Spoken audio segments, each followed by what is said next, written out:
शुक्रिया मेघा। एक बार फिर आप सभी का स्वागत है। अभी आपने सुना जनप्रतिनिधि क्या बात कह रहे थे। आपने देखा कि उन्होंने केंद्रीय मंत्री माननीय अर्जुन राम जी पर अपनी बात डाली कि उन्होंने अर्जुन राम जी से मांग किया और उन्होंने आश्वासन भी दिया है। उन्हीं से जान लेते हैं। अर्जुन राम जी, सबसे पहले तो कनेक्टिविटी की बात। नितिन गडकरी जी कहते हैं America is advance, America is developed, क्योंकि वहाँ की रोड्स बहुत अच्छी हैं और वहाँ कनेक्टिविटी अच्छी है, और वैसी ही रोड्स वो यहाँ पर करना चाहते हैं। आपके पास में दोनों अवसर हैं। आप मुख्यमंत्री जी से भी उतने ही अधिकारपूर्वक बात कर सकते हैं क्योंकि आपका संगठन का अनुभव, पुराना उनसे नाता, और गडकरी जी से भी उतने ही अधिकार से बात कर सकते हैं। किससे आप पहले बात करेंगे और अब तक क्या प्रगति हुई इस दिशा में? देखिए, कनेक्टिविटी पे थोड़ा मैं बोलना चाहूँगा। एक तो रेलवे कनेक्टिविटी, एक एयर कनेक्टिविटी,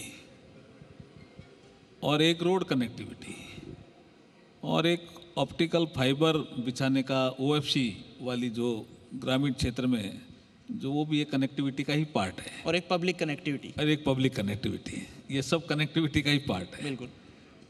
देखिए, रेलवे ने पिछले 10-15 सालों में काफ़ी विकास किया बीकानेर में।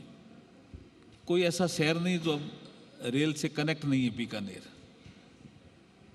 रेलवे स्टेशन का रीडेवलपमेंट प्लान 471 करोड़ का, इलेक्ट्रिफिकेशन बीकानेर का हुआ, लंबी दूरी की गाड़ियाँ मिली, वॉशिंग लाइन मिली बीकानेर को। तो rail connectivity I think it is a better. आगे और भी इसको ठीक करने के प्रयास में हम लगे हुए हैं। रोड कनेक्टिविटी, इसको भी आप 10-15 सालों पहले की स्थिति देखेंगे तो बीकानेर में कोई भी 4 लेन नहीं था। बीकानेर ने पहला 4 लेन देखा, बीकानेर टू श्रीकोलाइथ, ये 4 लेन है। बिल्कुल सही। उसके बाद बीकानेर से लूणकरणसर इस रोड को चौड़ा होते हुए देखा और अच्छी रोड बनते हुए देखा। वो आगे सूरतगढ़ तक जाती है। बीकानेर से नोखा, ये रोड भी खराब थी, इस रोड को भी ठीक होते हुए देखा। और बीकानेर, और जब नोखा आया तो नोखा बाईपास भी लोगों ने देखा। अब एक रोड जो श्री डूंगरगढ़ वाली है, ये रोड सेफ्टी स्कीम में ये हमने सैंक्शन करवाई थी, लेकिन किसी कारणवश पीछे जो सरकार जिसका ताराचंद जी जिक्र कर रहे थे, उन्होंने इसको ठंडे बस्ते में डाल दिया। ये एक ऐसा प्रोजेक्ट था रोड सेफ्टी का कि रोड पे जो एक्सीडेंट होते हैं, कोई हम ऐसी रोड बना करके देखें कि रोड सेफ्टी, मतलब वायर लगा करके, तारें लगा करके कोई भी जानवर नहीं आ सके, क्रॉस नहीं कर सके। यहाँ गायों की समस्या भी है। तो नहीं क्रॉस कर सके, ऐसा कुछ बनाने का था। तो वो पिछली सरकार के समय पता नहीं वो ठंडे बस्ते में चला गया।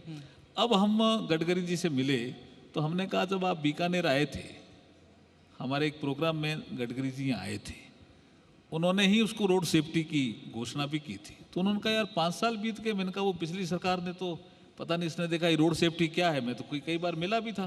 भाई रोड सेफ्टी एक अलग कंसेप्ट है।